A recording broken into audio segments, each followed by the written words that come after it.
Ito ay rated SPG, striktong patnubay at gabay ng magulang ang kailangan. Isang mapagpalang araw mga kapamilya. Agad na hinanap ni Ramon si Marites para ipaalam ang kalokohang ginawa ni Tanggol.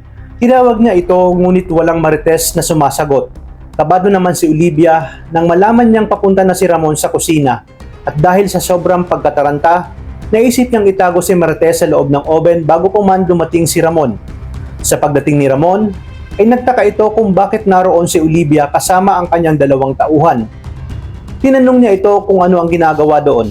Sinabi ni Olivia na naghahanda sila ng pagkain.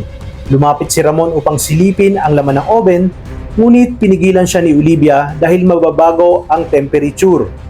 Sa pagbalik ni Ramon, ay kaagad niyang humingi ng tawad si Tanggol. Sinabi niya na labag sa kalooban niya ang kanilang ginawa, ngunit wala siyang nagawa dahil tinuloy pa rin ni Ramon ang transaksyon ng droga. Binalaan niya umano si Ramon na kung hindi ititigil ay siya mismo ang makakalaban nito. Hindi naman ito tinanggap ni Ramon dahil huli na ang lahat at isa-isa niya daw napapatayin ang mga kasamahan ni Tanggol. Nagmakaawa naman ang kanyang mga kaibigan at sinabi ni Tanggol na siya na lamang umano ang patayin, ngunit hindi sila pinakinggan ni Ramon.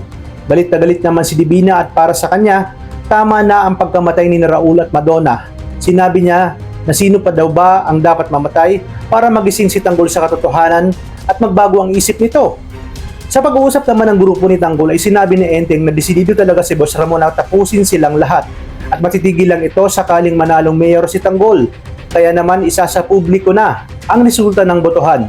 Buong akala ni Lucio ay panalo si Miguelito, ngunit nagkamali sila dahil maraming boto ang pumasok kay Tanggol na kahit kaunti na lamang ang lamang kay Miguelito ay si Tanggol pa rin nga ang nanalong mayor ng Maynila.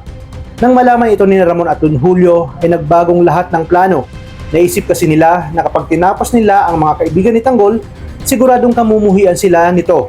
Kaya naman, palalayain niya ang mga ito at si Tanggol ang mauupong mayor ng Maynila dahil ayaw nilang may Guerrero pang makabalik sa munisipyo.